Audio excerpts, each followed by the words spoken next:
நன்றி சொல்கிறோம். இன்றைக்கும் நாங்கள் நேரம் எடுத்து உங்களுடைய வேறு வார்த்தைகளை நாங்கள் தியானிக்கின்றோம். கர்த்தாவே உதவி செய்யும். உங்களுடைய வார்த்தைகளை புரிந்து கொள்ளக்கூடிய ஆண்டவரே, இது எங்களுடைய அறிவினாலேயோ இல்லை எங்களுடைய ஆற்றலாலேயோ அல்ல, உங்களுடைய ஆவியினாலே நீர் எங்களுக்கு உங்களுடைய வார்த்தைகளை நாங்கள் படித்து புரிந்து கொள்வது மாதம் அல்ல, உணர்வடைந்து எங்களுடைய வாழ்க்கையில் செயல்படுத்த உதவி செய்யும். தொடர்ந்து உங்களுடைய மேலான பிரசனம் எங்களோடு இருந்து நாங்கள் உங்களுடைய வேத வார்த்தைகளை கற்றுக்கொண்டு தொடர்ந்து அவர்களை வளரும்படி நீங்கள் செய்யும். இயேசு கிறிஸ்துவோடு ஜெபிக்கிறோம் என்று நல்ல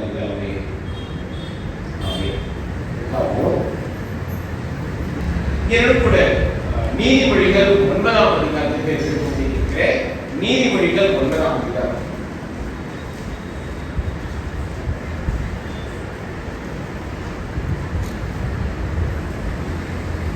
இன்றைக்கும் இந்த ஒரு அதிகாரத்திலிருந்து நாம் ஒரு வசனத்தை நேரம் எடுத்து தியானிக்க போகிறோம். நீதிமொழிகள் 9ஆம் அதிகாரம் 10வது வசனம். நீதிமொழிகள் 9:10. கர்த்தருக்கு பயப்படுதலே ஞானத்தின் ஆரம்பம். என்னடா இது, நம்ம போன வாரமும் இதே காரியத்தை தான் படித்தோம், இன்றைக்கு திரும்பவும் இதே தலைப்பு தான் நம்ம படிக்க போகிறோமா? நீதிமொழிகள் புத்தகத்தை எத்தனை பேர் முழுசா வாசிச்சிருக்கீங்க? 31 அதிகாரத்தில். Okay, good, very good. இந்த புத்தகத்தை நம்ம முழுக்க நம்ம படித்து அறிந்து வைத்திருந்தோம் என்றால் ஒவ்வொரு அதிகாரமும் ஒவ்வொரு தனித்துவமான காரியத்தை விவரித்து சொல்லக்கூடியது. இன்னும் சொல்ல போனா நீதிமொழிகள் புத்தகம் முழுக்க நம்ம போன வாரம் படித்தது போல கர்த்தருக்கு பயப்படுகிற அந்த பயத்தை மிக ஆழமாக மிக நேர்த்தியாக நமக்கு விவரித்து காண்பித்திருக்கிறது. எதன் மூலமாக? அதுவும் ஞானம் என்கிற அந்த ஒரு உன்னதமான குணாதிசயத்தின் மூலமாக கர்த்தருக்கு பயப்படுகிற பயம் எப்படி ஒரு மனிதனுடைய வாழ்க்கை இருக்கும் என்பதை நம்ம பார்க்கணும். இன்றைக்கும் இந்த நீதிமொழிகள் 9ஆம் அதிகாரத்துல நாம் வாசித்தோம், கர்த்தருக்கு பயப்படுதலே ஞானத்தின் ஆரம்பம். ஒரு மனிதனுடைய வாழ்க்கையில அவன் ஞானம் உள்ளவனாக, அதே சமயத்துல அறிவாளியாக அவன் விளங்க வேண்டும் என்றால் எல்லாரும் சொல்றது என்ன? ஃபர்ஸ்ட் அடிப்படையாக நல்ல ஒரு கல்வி வேணும், அதுவும் நல்ல ஒரு ஸ்கூல்ல இருக்கணும், நல்ல ஆசிரியர்கள் இருக்கணும், எல்லா விதத்திலும் வழிநடத்துவதற்கு நல்ல ஆலோசகர்கள் இருக்கணும், அதே சமயத்துல நல்ல புத்தகங்களை படிக்கணும். இவைகள் எல்லாவற்றையும் ஒரு மனிதன் சரியாக நேர்த்தியாக பெற்றிருப்பான் என்றால் அவன் நிச்சயமாக அறிவு நிறைந்த ஞானம் உள்ள ஒரு மனிதனாக விளங்குவான். இது சமுதாயத்துல எல்லோருமே நிதானித்து செயல்படக்கூடிய ஒரு காரியம். இந்த அடிப்படையில கிறிஸ்தவர்களாகிய நாம எப்படி ஞானத்தை நம்முடைய வாழ்க்கையில பெற்றுக்கொள்ள முடியும்?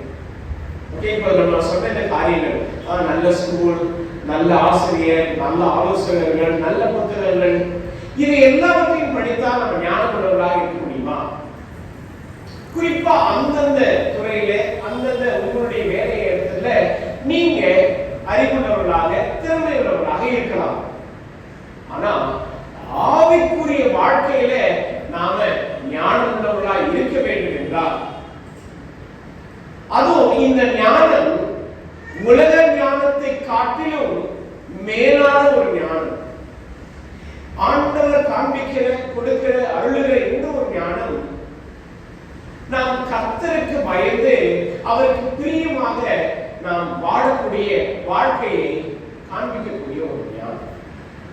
சோ அதை நாம நீதிமொழிகள் 9ஆம் அதிகாரத்துல நம்ம நேர்வெடுத்து குறிப்பா இந்த அதிகாரத்துல நம்ம முழுக்க வாசிப்போம் என்றால் இந்த பகுதி சாலமோன் அவர்கள் எழுதும் பொழுது ஞானத்தை ஞானமாக எழுதாமல் அதை என்ன பண்ணியிருக்காருன்னா உருவகப்படுத்தி எழுதியிருக்கிறார். உருவகப்படுத்தி எழுதுறதுன்னா என்ன? நம்ம சொல்லுவோம் பாத்தீங்களா, வீட்டுல நம்ம மனையில உங்களுடைய துணைவியா உங்களுக்கு இட்லி சுட்டு கொடுத்தாங்க, எப்படி இருக்கும்? போல இட்லி சுட்டு கொடுத்துருக்கிறோமா? தோசை சுட்டு கொடுத்தா எப்படி இருக்கும்? ஒரு சில வீட்டுல எப்படி இருக்கும்னா, தோசை இந்த குழந்தைங்க வந்து இது விளையாட பார்த்தீங்களா பீச்ல இருந்த அது போல விட்டீங்கன்னா அவங்க கழுத்தை சீக்கிரம். சோ உருவகப்படுத்தி சொல்றது. இங்க சாலமோன் அவர்கள் ஞானத்தை உருவகப்படுத்தி சொல்லுகிறார். எப்படி சொல்றாருன்னா, ஒரு மனிதன் வீட்டை கட்டுகிறார். சோ கட்டுகிற ஒரு மனிதனை உருவகப்படுத்தி சொல்கிறார். அதான் நீங்க வாசிக்கிறோம். முதல் வசனத்தை பாருங்க. ஞானம் தன் வீட்டை கட்டி தன் 7 தூண்களையும் சித்திரங்கீர்த்து. சோ இங்க தொடக்கத்திலேயே சாலமோன் அவர்கள் ஞானத்தை ஒரு வீட்டை கட்டுகிற நபருக்கு என்ன பண்றாருன்னா ஒப்பிட்டு சொல்கிறார். என்ன சொல்றாங்க? வீட்டை கட்டிப்பாரு, கல்யாணம் பண்ணிப்பாரு, கஷ்டம் என்னன்னு தெரியும். சோ இங்க ஒரு வீட்டை கட்டுகிற மனிதனுடைய செயல்பாடுகள் எப்படி இருக்கிறது, அவன் எங்கிருந்து தன்னுடைய காரியத்தை தன்னுடைய வேலையை தொடங்குகிறான் என்பதை நம்ம பார்க்கிறோம். குறிப்பா நம்ம இந்த ஒரு அதிகாரத்தை படிக்கும் பொழுது நீங்க நல்லா ஞாபகம் வச்சுக்கோங்க, உங்களுடைய நெருங்கிய நண்பர்களோ உறவினர்களோ என்ன பண்றாங்கன்னா அவங்களுடைய வீட்டு கிரகப்பிரவேசத்துக்கு உங்களை கூப்பிடுறாங்க. ஓகேங்களா? இந்த ஒரு காரியத்தை நீங்க நல்ல முறையில் நினைவு வைத்துக் கொள்ளுங்க. உங்களுக்கு முதலாவதாக ஒரு அழைப்பு கொடுக்கப்படுகிறது. ஓகே, நம்ம ஞானத்தை குறித்து தான் நம்ம படிக்கிறோம். அதே சமயத்துல நம்ம பார்க்கிறோம் உருவகப்படுத்தி சாலமோன் அவர்கள் பேசுகிறார். ஓகே, இன்னைக்கு நம்ம இந்த அதிகாரத்துல வந்து 4 முக்கியமான காரியங்களை கற்றுக்கொள்ள போகிறோம். அதுல முதலாவது காரியம் என்ன அப்படின்னு பாத்தீங்கன்னா அழைப்பு, இன்விடேஷன். ஓகே, இங்க 2ஆம் வசனத்தை பாருங்க. தன் கொழுத்த ஜந்துக்களை அடித்து திராட்சை ரசத்தை வார்த்து வைத்து தன் போஜன பந்தியை ஆயத்தப்படுத்தி தன் பணிவிட காரியங்களை அனுப்பி பட்டணத்தின் உயர்ந்த மேடைகளின் மேல் நின்று கூப்பிட்டு. சோ இங்க முதலாவதாக ஞானம் என்ன செய்கிறது என்றால் எல்லோருக்கும் ஒரு அழைப்பை விடுக்கிறது. எதுக்கு பாருங்க, நல்ல ஒரு திராட்சை ரசத்தை பார்த்து வைக்கிறார்கள், அதே சமயத்துல போஜன பந்தியை ஆயத்தப்படுத்துகிறார்கள். என்னன்னா எல்லாரும் வந்து இதுல பங்கு பெறுங்க. வாசிக்கிறாங்க. யாரை கூப்பிடுறாங்க? 4ஆம் வசனத்துல புத்தியினரை நோக்கி எவன் பேரையோ அவன் இவ்விடத்தில் வர கடவன். நீங்க வந்து என் அப்பத்தை புசித்து நான் பார்த்த திராட்சை ரசத்தை பானம் பண்ணுங்கள். இங்க ஞானம் எல்லோருக்கும் ஒரு அழைப்பை தருகிறது. நிறைய பேர் சொல்லுவாங்க, எனக்கு அறிவு இல்லைங்க, எனக்கு ஞானம் இல்லைங்க, எனக்கு தெரியவில்லைங்க, என்னால கற்று பண்ண முடியாது. ஆனா இங்கே ஞானம் எல்லோருக்கும் ஒரு அழைப்பை தருகிறது. அறிவு இல்லையா? வா. உனக்கு புரிந்துணர்வு இல்லையா? வா. நான் உனக்காக சிறப்பான காரியத்தை ஆயத்தம் பண்ணி வச்சிருக்கிறேன். நீ அறிவில்லாதவனாக இருந்தாலும், எந்த ஒரு காரியத்தை புரிந்து கொள்ளாதவனா இருந்தாலும், நான் உனக்கு என்ன பண்றேன்? இந்த ஞானத்தை, இந்த தெளிவை, இந்த அறிவை உனக்கு அருள்கிறேன். சோ இங்க முதலாவதாக இந்த அழைப்பை நம்ம பார்க்கிறோம், இன்விடேஷன். சரி, அழைப்பை பெற்றுக்கொண்டவர்கள் நம்ம என்ன மனதில் வைக்கிறோம்? ஒருத்தவங்க நம்ம வீட்டு கிரகப்பிரவேசத்துக்கு கூப்பிடுறாங்க அப்படின்னா அழைப்பு. ஓகே, அழைக்கிறார்கள். அந்த அழைப்பை ஏற்று நம்ம என்ன செய்வோம்? கண்டிப்பா போவோம். போவோமா இல்லையா? கண்டிப்பா போவோம். அதே சமயத்துல அவர்கள் நமக்காக ஆயத்தப்படுத்தின அந்த காரியங்களை பெற்றுக்கொள்ளும்படி இருப்போம். அதே சமயத்துல நாம என்ன கொடுப்போம்? அன்பாக இல்ல உறவின் நிமித்தம் சில இங்க என்ன நடக்குதுன்னா, அழைக்கப்படுகிறவர்களுக்கு மிக அற்புதமான ஒரு காரியம் விவரிக்கப்படுகிறது. என்னது? இங்க வாசிக்கிறோம். இரண்டாவது காரியமாக இமீடியட் ஆக்ஷன், அதாவது தேவையான அவசரமான செயல், அவசியமான ஒரு செயல் கூட. என்னது? ஆறாவது வசனத்துல நம்ம வாசிக்கிறதால, பேதமையை விட்டு விலகுங்கள், அப்பொழுது பிழைத்திருப்பீர்கள், புத்தியின் வழியிலே நடவுங்கள் என்று விளங்குகிறது. அழைப்பு கொடுக்கப்பட்ட அந்த மனிதனுக்கு உடனடியாக அவசியமாக அவங்க செய்ய வேண்டிய காரியம் என்ன அப்படின்னா, இந்த ரெண்டு விஷயங்கள். பேதமையை விட்டு விலகுவது, இரண்டாவது புத்தியின் வழியிலே நடப்பது. சோ இங்க ஞானம் ஒரு மனிதனுக்கு அழைப்பை கொடுத்தது மாத்திரமல்ல, அவனுடைய வாழ்க்கையில செய்ய வேண்டிய மிக அவசியமான ஒரு செயலை என்ன பண்றான்னா வலியுறுத்துறாங்க. இதை இமீடியட்டா உடனடியாக செயல்படுத்தும் பொழுது நிச்சயமா அதுல நன்மையான காரியங்கள். சோ இங்க நம்ம பார்க்கிறோம், ஞானம் ஒரு மனிதனுடைய இருதயத்தை ஆட்கொள்ள வேண்டும் என்றால், ஞானம் ஒரு மனிதனுடைய வாழ்க்கையை மாற்ற வேண்டும் என்றால், முதலாவது செய்ய வேண்டியது பேதமையை, அதாவது எதெல்லாம் தவறான புரிந்துணர்வுகள், அதே சமயத்துல தெளிவில்லாத காரியங்களை எடுத்து போட்டு புத்தியின் வழியிலே, அதாவது புத்திமானாய் செயல்படும்படி எதை செய்யணும் எதை செய்யக்கூடாது என்பதை நேர்த்தியாக அறிந்திருப்பது. இதை உடனடியாக அவசியமாக செயல்படுத்த வேண்டும் என்பதை இங்கே ஞானம் விளக்கப்படுத்துகிறது. ஓகே, அடுத்தது மூன்றாவது காரியமாக நாம இங்கே பார்ப்போம். ஓகே, அழைப்பு கிடைச்சிருச்சு. அவசியமான செயல் என்ன?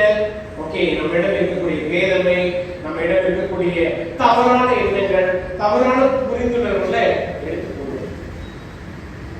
மூன்றாவதாக இங்க பார்க்கிறோம், புத்திமதியை ஏற்றுக்கொள்வது.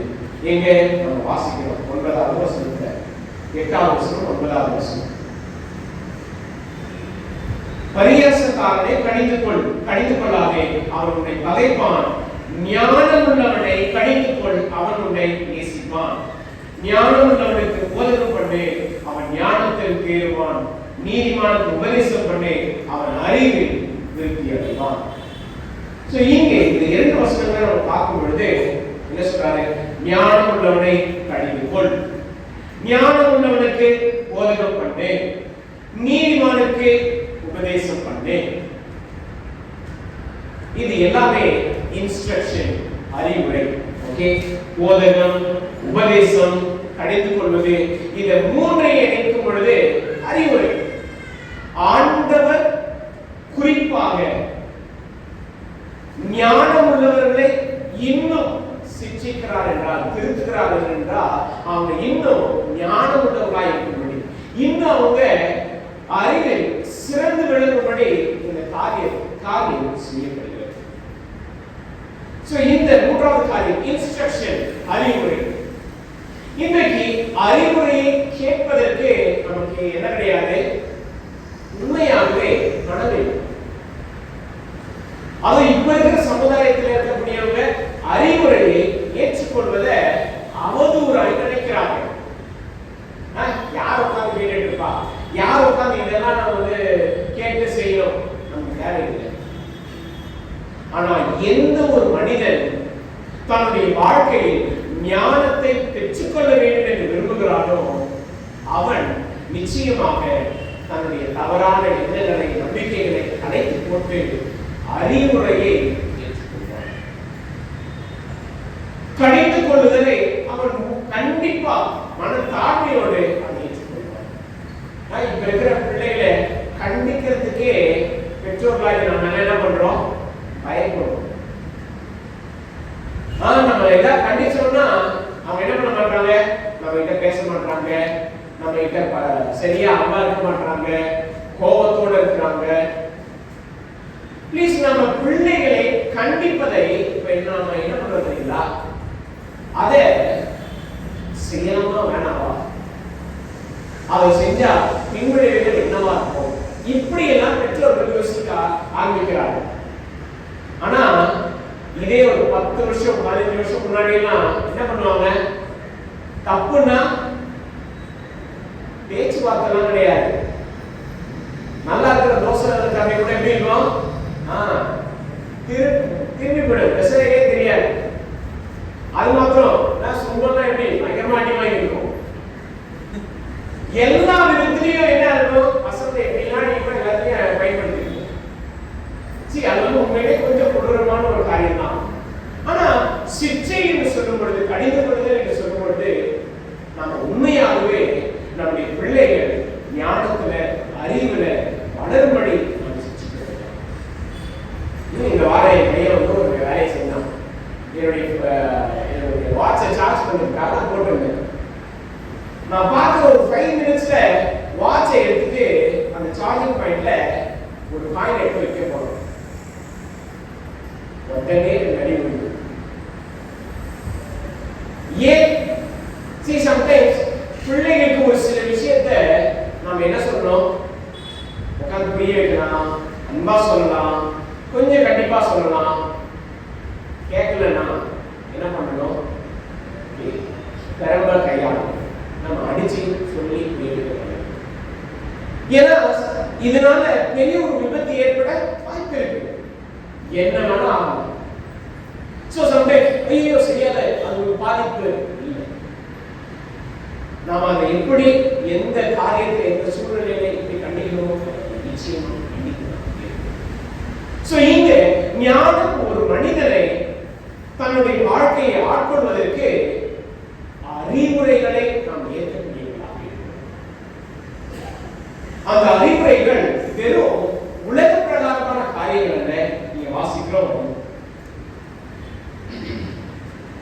9வது சொல்லுங்க, ஞானம் உள்ளவனுக்கு உதவும் பண்ணே அவன் ஞானத்தில் தேறுவான், நீதிமானுக்கு உபதேசம் பண்ணே அவன் அறிவில் விருத்தி அடைவான். இப்ப இது படிச்ச உடனே நம்ம ஞானம் உள்ளவனுக்கு தான் போய் அறிவுரை சொல்லணுமா? அப்ப எதுவுமே தெரியாதவங்களுக்கு நம்ம சொல்லக்கூடாதா? எப்போ ஒரு மனிதன் ஞானத்தை பெற்றுக்கொள்ள வேண்டும் என்ற அந்த அழைப்பை ஏற்றுக்கொண்டானோ அவன் தன்னுடைய வழிகளை புத்தி நிமித்தம் சீர்படுத்துகிறானோ அன்றைக்கு அவன் அறிவுள்ளவனாக ஞானமுள்ளவனாக விளங்குகிறான். அவன் மேலும் பலப்பட விருத்தி அடைய சிறந்த அறிவாற்றலை பெற்றுக்கொள்ள போதகம். எதுக்கு நம்ம ஒவ்வொரு வாரமும் இங்க வந்து ஆண்டவருடைய வார்த்தையை நம்ம படிக்கிறோம்?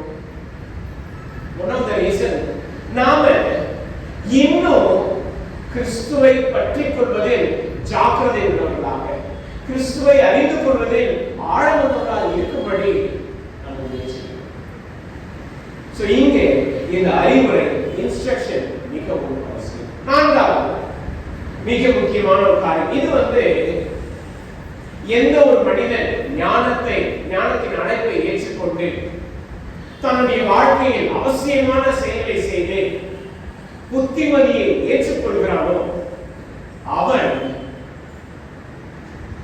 இங்க வாசிக்கிறோம் இன்கிரீஸ், அதாவது ஆசீர்வாதத்தை பார்ப்பான். அவனுடைய வாழ்க்கையில் அதிகமான நன்மைகளும் ஆசீர்வாதங்களும் இருக்கும். எங்க நம்ம படிக்கிறோம்ல 10வது வசனத்துல 11வது வசனத்துல என்ன அந்த ஆசீர்வாதம் எது அதிகரிக்கும்? 11வது வசனம் வாசிக்கிறோம், என்னவனே உன் நாட்கள் பெருகும், உன் ஆயுசின் வருஷங்கள் விருத்தியாகும், நீ ஞானியானால் உனக்கென்று ஞானியாவாய். இங்க ஞானத்தை கண்டடைகிறவர்கள் அவருடைய வாழ்க்கையில அவர்களுடைய ஆயுசு வருஷங்கள் விருத்தியாகும். நம்ம நிறைய நேரத்துல கர்த்தருடைய வார்த்தையை படிக்கிறதை, அறிந்து கொள்வதை, ஞானத்தை பெற்றுக் கொள்வதை நம்ம அலட்சியமாக நினைக்கிறோம்.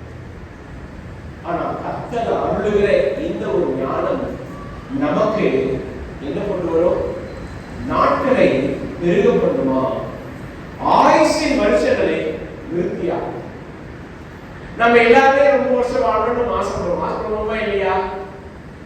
எப்படியாவது 60 டச் பண்ணிடணும். அப்படி இன்னும் கொஞ்சம் எக்ஸசிவா போனா ஒரு 65 நாள் பார்த்துக்கணும். அதுக்கு நாங்க எல்லா விதமான ஆரோக்கியமான உணவுகள்லாம் சாப்பிட்டு நல்லா இருக்கணும். ப்ளீஸ், ஆவிக்குரிய ஆரோக்கியமாக இங்க வேற நமக்கு காண்பிக்கிறது ஞானத்தை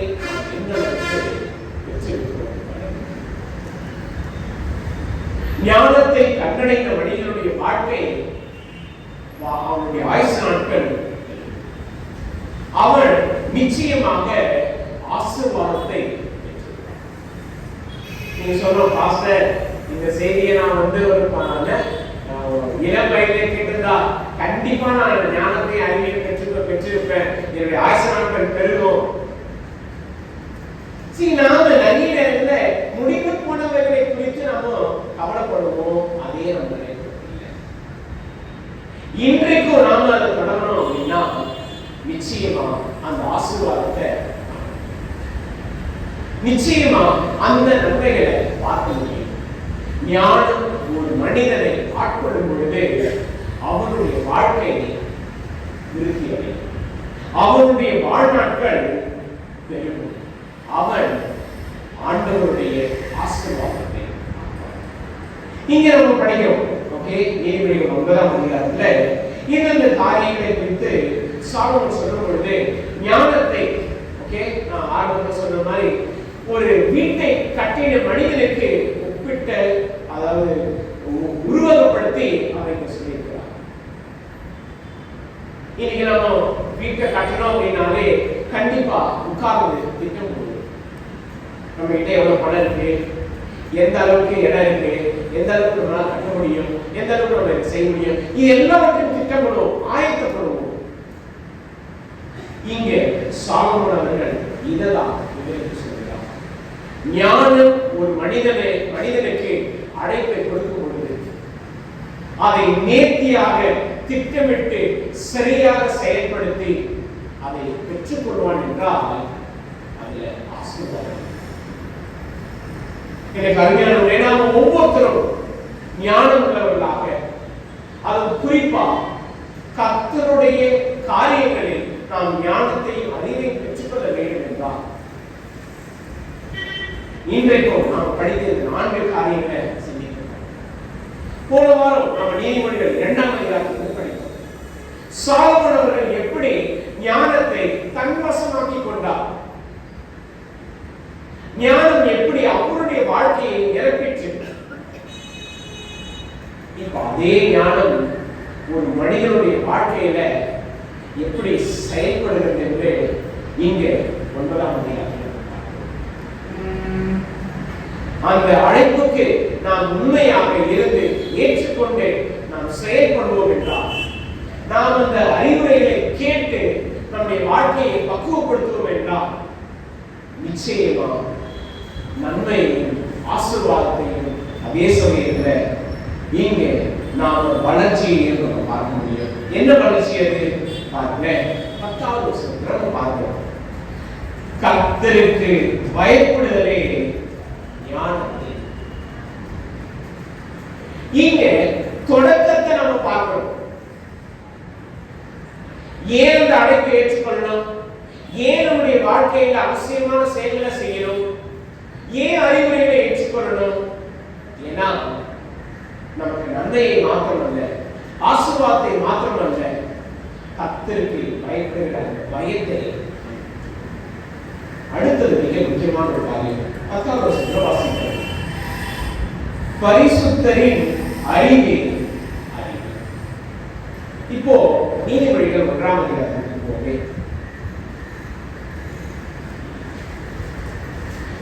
இதே சாலமோன் தான் 1ஆம் அதிகாரம் 7வது வசனத்துல என்ன சொல்லியிருக்காரு? கர்த்தருக்கு பயப்படுதலே ஞானத்தின் ஆரம்பம். ஓகே, நீதிமொழிகள் 1ஆம் அதிகாரம் 7வது வசனம், நீதிமொழிகள் 9ஆம் அதிகாரம் 10வது வசனம். இதனுடைய முதல் பகுதி ரெண்டுமே ஒண்ணா இருக்கு. ஆனா அடுத்த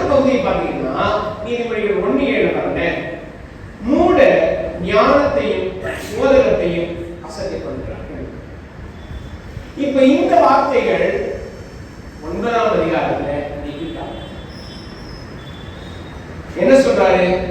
பரிசுத்தரின் அறிவிலே. நீதிமொழிகள் புத்தகத்தில் இருக்கக்கூடிய மிக இன்ட்ரெஸ்டிங்கான ஒரு விஷயம் என்ன அப்படின்னா, ஆங்காங்கே ஒரு சில அதிகாரங்கள் சொல்லப்பட்ட வார்த்தைகள் அப்படியே தான் இருக்கும். நம்ம அதை இன்னும் இன்டெப்தா படிச்சோம் அப்படின்னா ஒரு நேரம் போகாது. சோ ஒவ்வொரு பகுதிகளிலும் சொல்லப்பட்ட ஒரு சில வார்த்தைகள் அப்படியே அந்த இடத்துல இருக்கும். நம்ம சொல்லுவோம், ஓகே, இந்த ஆத்தர் வந்து இந்த எழுதியவர் என்ன பண்றாரு, ரிப்பீட் பண்றாரு, இந்த காரியத்தை எம்பசைஸ் பண்றாருன்னு சொல்லுவோம். கரெக்ட். ஆனா அதே சமயத்துல ஒரு காரியத்தை சொல்லும் பொழுது அதுல ஒரு சேஞ்ச் ஓவர் வருது அப்படின்னா, அந்த எழுத்தாளர் ஏதோ ஒரு காரியத்தை ஆழமாக வலியுறுத்துவது மாத்திரமல்ல, அறிந்து கொண்டு அதை பேசுகிறார். முதல் அதிகாரத்தில் நம்ம பார்க்கிறோம், கர்த்தருக்கு பயப்படுதலே ஞானத்தின் ஆரம்பம், மூட ஞானத்தையும் போதகத்தையும் அசட்டைப்படுகிறார். சோ இங்க ஒரு காமன் ஸ்டேட்மெண்ட், ஒரு ஜெனரல் ஸ்டேட்மெண்ட்டை கொடுத்தார் சாலமோன் அவர்கள். என்னன்னு? மூட ஞானத்தையும் போதகத்தையும் அவங்க கேட்கல, அவங்க அதை ஏற்றுக்கொள்ள. என்ன சொல்ல போனா, நீதிமொழிகள் 9 நம்ம படிச்ச அந்த கான்செப்ட் ஞாபகம் வச்சுக்கணும். என்ன? ஞானி, அதாவது ஞானம் அழைப்பை தருகிறது, இந்த மூடன் ஏற்றுக்கொள்ளாதனால அவனுடைய அவசியமான உள்ளாத செயல்படல, அறிவுரையை கேட்கல, அவன் அசட்டை செய்தான், அவன் அந்த ஞானத்தை பெற்றுக்கொள்ளவில்லை. ஆனா இதே நீதிமொழிகள் 9 அதிகாரத்துல ஞானம் கொடுக்கிற அழைப்பை ஏற்றுக்கொண்டு தன்னுடைய பேருமையை, புத்தி இல்லாத காரியங்களை சீர்படுத்தி அறிவுரையை கேட்டு போதகத்துக்கு செவி கொடுத்து அவன் விருத்தி அடைந்ததனால அவன் பெற்றுக்கொண்ட ஆசீர்வாதம் வாசிக்கிறோம். 10வது கடைசி பகுதியில பரிசுத்தரின் அறிவிலே, அதாவது ஆண்டவரை பற்றி அறிந்து கொள்ளுகிற அந்த ஒரு உன்னதமான வாக்கியத்தை பெற்றுக்கொண்டார். என்னது இங்க வாசிக்கிறோம்? சாலமோன் அவர்கள் இங்கே ஆண்டவரை கர்த்தர் சொல்ல, தேவன் சொல்ல என்னன்னு சொல்றாரு? பரிசுத்தர். சோ சாலமோன் கர்த்தருடைய உன்னதமான தன்மையை அவர் என்ன பண்ணாரு? ஆண்டவர் எவ்வளவு பரிசுத்தமானவர் என்பதை சாலமோன் இன்றைக்கும் கர்த்தர் நமக்கு அவருக்கு பயப்படுகிற அந்த பயத்தை ஏன் நாம் பெற்றுக்கொள்ள வேண்டும்? ஏன்னா அவர் படிக்கிறோம், நான் பரிசுத்தர் ஆகையால் நீங்களும் பரிசுத்தராயிருங்கள். ஆண்டவர் எதிர்பார்க்கிறது. இங்கே சாலமோன் ஞானத்தை பெற்று கர்த்தருக்கு பயப்படுகிற அந்த பயத்தை எப்படி அவர் தன்னுடைய வாழ்க்கையை பெற்றுக்கொண்டார்? கர்த்தரை பற்றி அறிந்து கொண்ட ஆண்டவர் பரிசுத்தம் உள்ளவர் என்பதை சாலமோன் ப்ளீஸ் நேர்படுத்து வருகிற செவ்வாய்க்கிழமை ஜெபக்கூட்டத்துக்கு வாங்க. நாம மோசே குறித்தும் யோசுவாவை குறித்தும் மிக அற்புதமான ஒரு காரியத்தை நம்ம படிக்க இருக்கிறோம். யாத்ரா 3ஆம் அதிகாரத்திலிருந்து யோசுவா 5ஆம் அதிகாரத்திலிருந்து ஆண்டவர் பிரத்யேகமாக மோசேக்கு தரிசனமாகி என்ன சொன்னாரு? நீ நிற்கிற இடம் என்னது? பரிசுத்த ஸ்தலம். எடுத்து போடும். தேவன் முதலாவது நம்முடைய மக்களுக்கு, நம்முடைய ஜனத்துக்கு அவர் எவ்வளவு பரிசுத்தம் உள்ளவர் என்பதை இங்கே சாலமோன் ஞானத்தை அடைத்து அதை பெற்றுக்கொண்டு தன்னுடைய வாழ்க்கையில போதகத்தை கேட்டு கீழ்ப்படிந்து அவருடைய நன்மையை கண்டதனால கர்த்தர் பரிசுத்தம் உள்ளவர் என்பதை எனக்கு அருமையானவர்களே, நாம அநேக நிலைகள்ல ஞானத்தை அசட்டை செய்கிறோம். கர்த்தரை பற்றி அறிகிற அந்த அறிவை ஒதுக்கி வைத்து விடுவோம். நாம எல்லா விதத்திலும் போதகத்தையும் உபதேசத்தையும் அறிந்து கொள்வதற்கோ இல்ல அதை புரிந்து கொள்வதற்கோ ஏற்றுக்கொள்வதற்கோ நம்முடைய மனம் பக்குவப்படுகிறது. மாறாக நம்ம என்ன செய்யறோம்? அதை உதாசீனப்படுத்துகிறோம். அதையும் குறிப்பா கழித்துக் கொள்ளுதலை ஏற்றுக்கொள்வது கிடையாது. நான் பாஸ்டர் சொல்லிட்டாரு, பாஸ்டர் இப்படி சொல்றாரு, இனி நான் இதை இருக்க மாட்டேன், இனி நான் இதை செய்ய மாட்டேன், இனி நான் இப்படிதான் இருப்பேன்.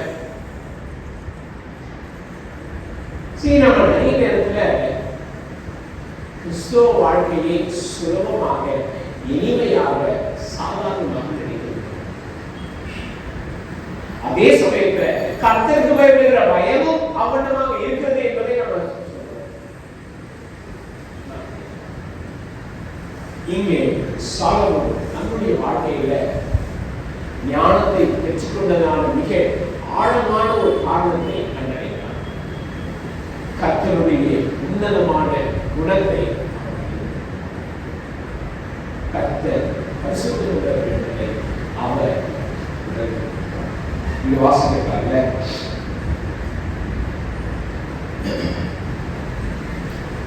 அதனோட இங்க அதுக்கப்புறம் தான் சொல்றாரு, என்னாலே உன் நாட்கள் பெருக்கும், உன் ஆயுசு வருஷங்கள் விருத்தியாகும், நீ ஞானியானால் உனக்கென்று ஞானியாவாய், நீ பரியாசக்காரனானால் நீயே அதன் பயனை அனுபவிப்பாய் என்று நாம அதிக நேரத்துல ஞானத்தை பெற்றுக்கொள்ளும்படி நாம் செயல்பட முடியும். ஆனா அதற்கு மாறாக நாம் எப்படி இருக்கிறோம்? அந்த ஞானத்தை உதாசீனப்படுத்துகிறோம். அறிவை ஏற்றுக்கொள்ளாதபடி நாம் தடை செய்கிறோம். இதனால நமக்கு கிடைக்கக்கூடிய பயனை உண்மையாகவே நாம எந்த அளவுக்கு கர்த்தருடைய வார்த்தை இருக்கு, அதே சமயத்துல கர்த்தருடைய வார்த்தை நம்முடைய வாழ்க்கையில செயல்படுவதன் மூலமாக நாம எந்த அளவுக்கு கர்த்தருக்கு பயப்படுகிற பயத்தை இல்ல கர்த்தருக்கு பயப்படுகிற பயத்தை நாம் அனுதினமும் நம்முடைய வாழ்க்கையில எனக்கு அருமையானவர்களே, இன்றைக்கும் நாம் இந்த ஒவ்வொருத்தரும் சிந்திக்கிறோம். ஆண்டவர் நமக்கு இந்த ஞானத்தை அவருடைய வார்த்தை மூலமாக தருகிறார். அவருடைய வார்த்தையை அறிந்து கொள்ளும் பொழுது நாம் ஒவ்வொருவரும் அவருடைய ஞானத்தால் நிரப்பப்படுகிறோம். பாருங்க, என்னோட கூட சங்கீதம் 19 சங்கீதம் 19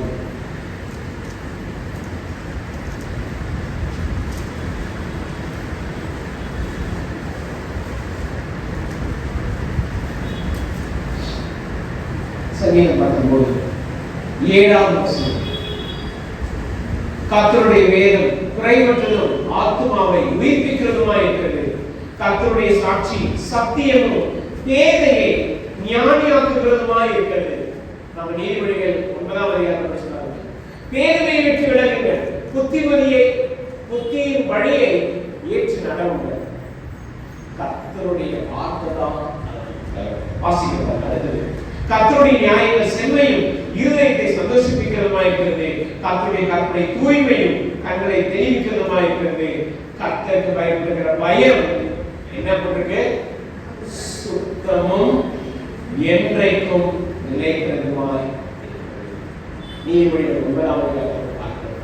கர்த்தருக்கு பயப்படுகிற ஞானத்தின் ஆரம்பம் பரிசுத்தரின் அறிவே அறிவு.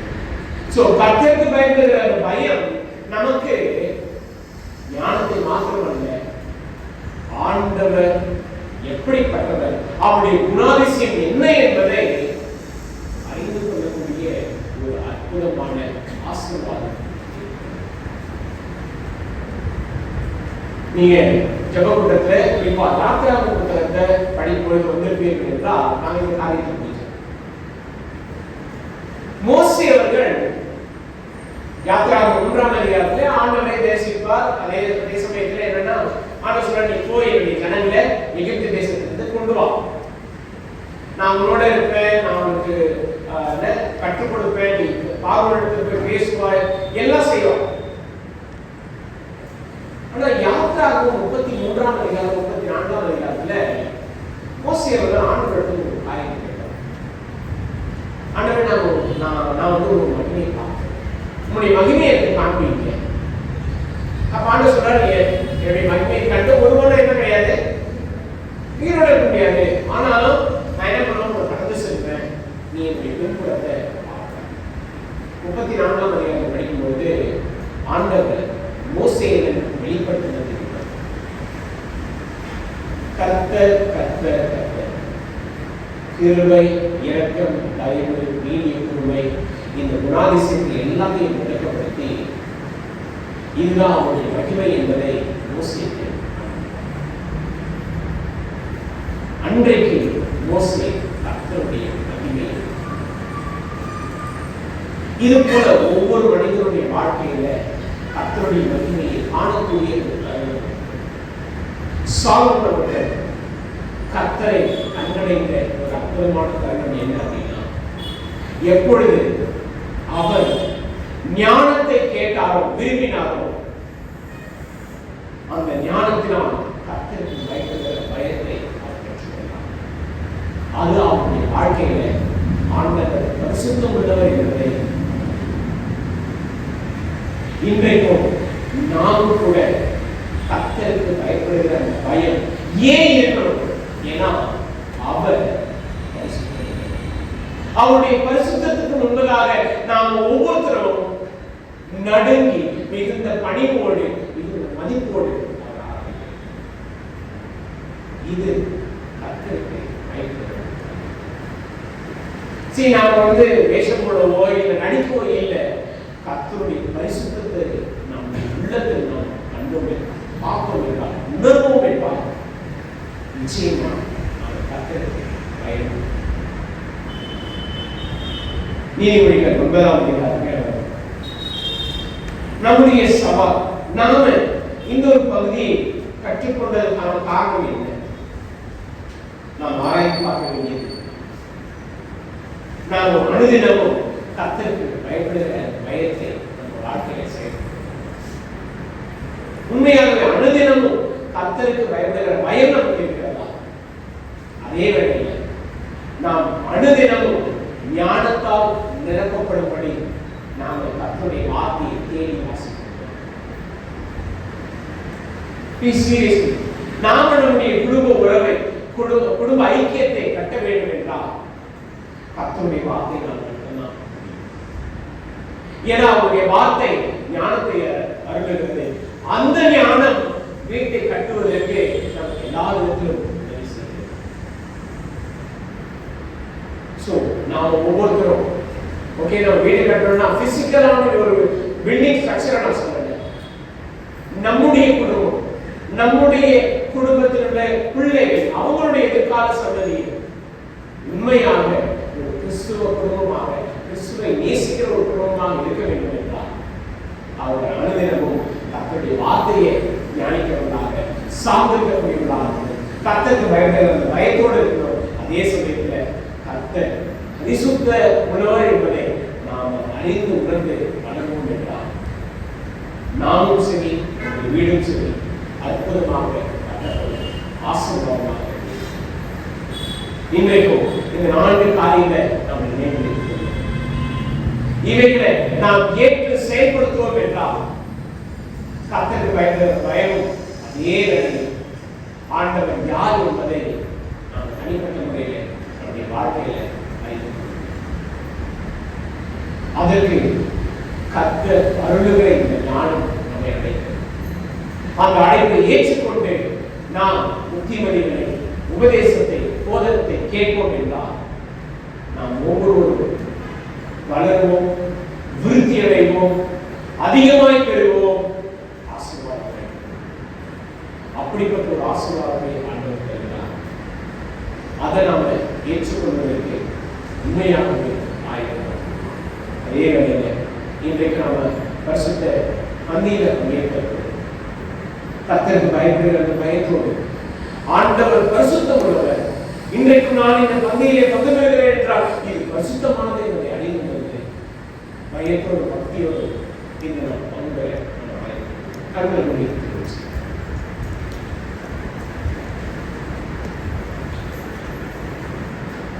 என் கிருபையை நல்லாடுகிறேன் என்று கவலைப்பட்டார்கள்.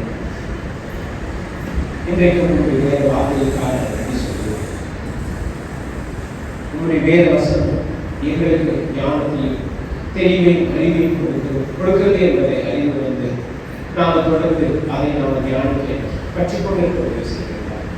குறிப்பாக இது கர்த்தருக்கு பயப்படுகிற பயம் எங்களுடைய வாழ்க்கையில் கர்த்தர் யார் என்பதை அறிந்து கொள்ளக்கூடிய அந்த உன்னதமான வாக்கியத்தை நாங்கள் பெற்றுக்கொள்ள நீரே பரிசுத்த உம்முடைய பரிசுத்தத்துக்கு முன்பதாக நாங்கள் நன்றிக்கு பயத்தோடு பக்தியோடு சேவையை செய்யும். கர்த்தாவே, இதை எப்பொழுதும் நாங்கள் உம்முடைய சமூகத்துக்கு முன்பதாக இருக்கிறோம். நீர் எங்களுக்காக ஏற்படுத்தின இந்த ஒரு உடன்படிக்கை பரிசுத்த உடன்படிக்கை, இது அழியாத ஒரு உடன்படிக்கை, நித்திய உடன்படிக்கை. இதிலே நாங்கள் பயத்தோடு பக்தியோடு ஆண்டவரே நீர் யார் என்பதை அறிந்துள்ளது இதை வந்து செய்யும். நீரை ஆசிரியர் ஜெபிக்கிறோம்.